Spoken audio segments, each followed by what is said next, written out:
আমরা যেটা দেখছি যে কর্মসূচিটা সম্পর্কে একটু বলি, আপনি নিশ্চয়ই জানেন, তারপরে বলছি। 18 সেপ্টেম্বর ঢাকায়, 19 সেপ্টেম্বর বিভাগীয় শহরে এবং 26 সেপ্টেম্বর সারা দেশে জেলা উপজেলায় বিক্ষোভ মিছিল করবে জামাত। এবং এই বিক্ষোভ হচ্ছে বেশ কয়েকটি দাবিতে, তার মধ্যে একটি হচ্ছে ফেব্রুয়ারিতে নির্বাচন এবং এর আর বাকি যে দাবিগুলো আছে সেটার মধ্যে জুলাই সনদের ভিত্তিতে নির্বাচন এবং পিআর পদ্ধতি অর্থাৎ ভোটে সংখ্যানুপাতিক প্রতিনিধিত্ব চালুর জন্য এই 5 দফা দাবির কথা বলা হচ্ছে।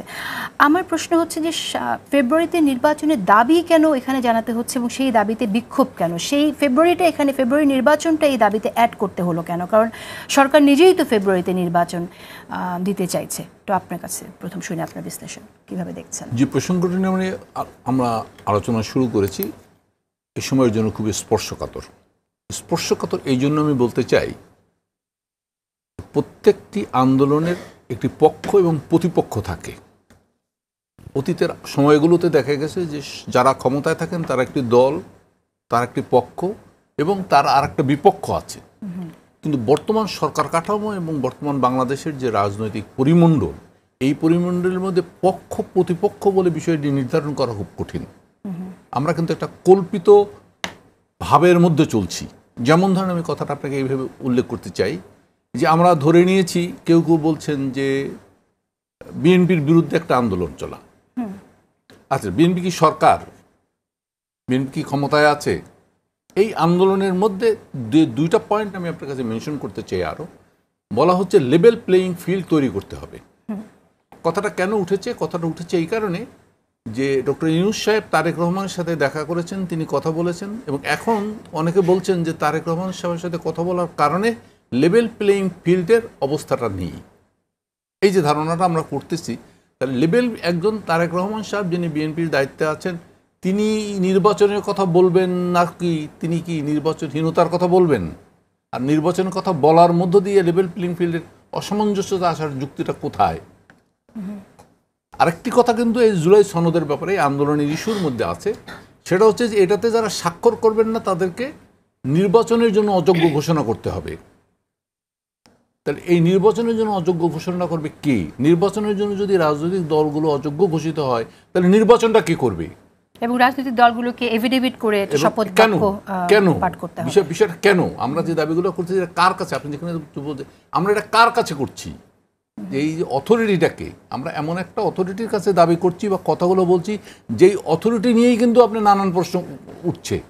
আপনি একটা কথা কিন্তু নির্বাচন কমিশন থেকে খুব সুনির্দিষ্টভাবে বলেছে যে আপনি পিআর বলেন আর যাই বলেন, এটা কনস্টিটিউশনের বাইরে যাওয়া যাবে না।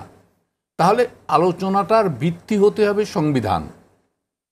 এই যে সাংবিধানিক কথাটা আমরা বলছি, এই যে জুলাই সনদের কথা বলছি, অন্য যা কিছু বলছি, সংবিধান সংশোধনটা কে করবে? আমরা যত আলোচনাই করি, সব আলোচনার পরে কিন্তু আপনাকে দেখতে হবে আমাদের বর্তমান অন্তর্বর্তীকালীন সরকার শপথ গ্রহণ করেছেন সংবিধান সংরক্ষণের জন্য। তিনি তার শপথে এই শপথ নিয়েও তো এখন নতুন করে একটি কথা এসেছে। জামাতের একজন নেতা তিনি বলেছেন, আমি নাম উল্লেখ করছি, অ্যাডভোকেট শিশির মনির, তিনি আমরা দেখলাম যে আলোচনায় তিনি উত্থাপন করেছেন যে 106-এর অধীনে সুপ্রিম কোর্টের কাছ থেকে যে পরামর্শ নিয়ে যে সরকার গঠন করা হয়েছে এই বিষয়টাই অসাংবিধানিক, অর্থাৎ এই সরকার অবৈধ। তিনি কিন্তু এই কথাটিও তুলেছেন। আমি এই জায়গাটা আপনার কাছে আসব, আমি একটু শুনে নেই তাজনুবার কাছ থেকে। তাজনুবা যাবেন, আপনারা কি এই আমরা প্রথমে শুনেছিলাম যে 8টি দল যাচ্ছে এরকম যুগপৎ আন্দোলনে, প্রথমে এনসিপির নামও সেখানে দেখলাম, আরও 2-1টি নাম দেখলাম, এই বিপার্টির নামও ছিল, কিন্তু এই বিপার্টির পক্ষ থেকে জানানো হয়েছে যে আমরা থাকছি না। এনসিপি কি ভেবেছে যে এনসিপি এই দাবিতে তাদের সাথে থাকবে কিনা, না থাকলে কেন না, এরকম কোন সিদ্ধান্ত এসেছে? আপু আপনাকে ধন্যবাদ এবং আমার সাথে আছেন যারা আছেন দর্শক যারা দেখছেন আপনাদেরকে শুভেচ্ছা। এনসিপিও কিন্তু একদম সাথে সাথেই এটা জানিয়েছিল যে এই আন্দোলনের, এই যুগপৎ আন্দোলনে এনসিপি নেই এবং কেন নেই সেটা আমরা স্পষ্ট করেছিলাম। আমাদের সাথে অনানুষ্ঠানিক বৈঠক হয়েছিল। আপনারা জানেন এখন আসলে গণ অভ্যুত্থান পরবর্তী বিভিন্ন রাজনৈতিক দলের মধ্যে কিন্তু অনানুষ্ঠানিক অনেক বোঝাপড়া বা বৈঠক হয়, কিন্তু তাদের 2-1টা দাবির সাথে আমাদের হয়তো মিল ছিল। এই যে মেইন তাদের যে দাবি পিআর পদ্ধতিতে নির্বাচন, আমরা কিন্তু দুইটা শুধুমাত্র উচ্চ কক্ষে পিআর পদ্ধতি চেয়েছি এবং সেটা যাতে মানে প্রাপ্ত ভোটের অনুপাতে হয়, আসনে না হয়। এবং খুব ফান্ডামেন্টাল ডিফারেন্স আছে। যেখানে মিল আছে যে আমরা জুলাই সনদের আইনি ভিত্তি চাই এবং সেটার বাস্তবায়ন প্রক্রিয়াটা মানে সংসদের আগে চাই, মানে জাতীয় সংসদ, এটার ভিত্তিতেই আমরা নির্বাচনটা চাই। তো এই জায়গাটাতেই শুধু একটু মিল, এছাড়া কিন্তু এখন জুলাই সনদের আইনি ভিত্তি নিয়ে যে আলোচনাটা হচ্ছে সেই জায়গায় আপনাদের পজিশনটা কি, যে জামাতের যে প্রস্তাব যে জুলাই সনদ বাস্তবায়নে যে এভিডেভিট করতে হবে, এভিডেভিট করে শপথ বাক্য পাঠ করতে হবে এবং সেটা না মানলে তারা নির্বাচনে অযোগ্য ঘোষণা হয়ে যাবে। আচ্ছা, তারা যে আমাদেরটা হচ্ছে আমরা এখনো একটা নতুন সংবিধান গণপরিষদ নির্বাচনের মাধ্যমেই চাই, যেটা আমাদের সব দিক থেকে একটা বেস্ট উপায় বলে আমরা মনে করি। তারা যেটা রাষ্ট্রপতির অধ্যাদেশ বা গণভোটের কথা বলেছে, কিন্তু আপু আমি এখানে আরেকটু কথা উল্লেখ করতে চাই। আপনি গত 2-1 দিনের ডেভেলপমেন্ট যদি দেখেন, লাস্ট যে মিটিংয়ে আমাদের প্রধান উপদেষ্টা উপস্থিত ছিলেন, ওখানে 3টা দলের থেকে যে প্রতিনিধিরা, সালাউদ্দিন সাহেব জামাত থেকে এবং এনসিপির আমাদের আক্তার কথা বললেন, এবং বিভিন্ন পত্রপত্রিকায় ওই আলোচনার যে নিউজ আসলো আমরা কিন্তু দেখেছি এবং শুনেছি যে সবাই কিন্তু বেশ আন্তরিক, এবং এই ঐকমত্য কমিশনের মেয়াদ কিন্তু আরও কিছুদিন বাড়ানো হচ্ছে এবং বুধবার এবং আছে।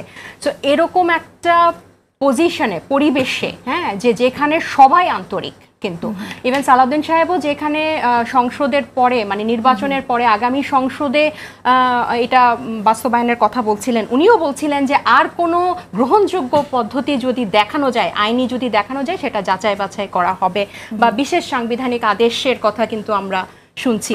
সো এরকম একটা আলোচনার মুহূর্তে আমার কাছে মনে হয় যে আমাদের এখন এইখান থেকে কি রেজাল্ট আসে সেটা দেখা উচিত, কারণ সব পক্ষই খুবই আন্তরিক, এবং প্রধান উপদেষ্টাও কিন্তু বলেছেন যে রাজনৈতিক দলগুলোর মধ্যে একটা সমঝোতার আনাই কিন্তু আমাদের প্রধান লক্ষ্য, এবং এটা এই সরকারের দায়িত্ব, এবং সরকার এটা করার জন্য যদি তাদের আগের অবস্থান থেকে সরে আসতে হয়, আগের অবস্থান বলতে কিন্তু প্রধান উপদেষ্টা যখন লন্ডনে চ্যাথেল বৈঠকে কিন্তু একবার বলেছিলেন যে গণভোট বা হচ্ছে এটা পরবর্তী সংসদ যারা নির্বাচিত হবেন আপনারা তাদের থেকে বুঝে নেবেন এই জুলাই সনদের যা আছে। কিন্তু উনি কিন্তু এই 2-1 দিন আগে আমরা সমকালে একটা নিউজে পড়লাম যে উনি কিন্তু বলেছেন আমি আমার পূর্বের অবস্থান থেকে সরে আসে, যেখানে প্রধান উপদেষ্টার সাথে জাতীয় ঐকমত্য কমিশনের অন্যান্য সদস্যদের বৈঠকে উনি এটাতে কিন্তু রায় দিয়েছেন যে আমরা রাজনৈতিক দলগুলোর সাথে এই বাস্তবায়ন প্রক্রিয়াটা নিয়ে কথা বলবো এবং আমরা একটা ঐকমত্যে পৌঁছাবো।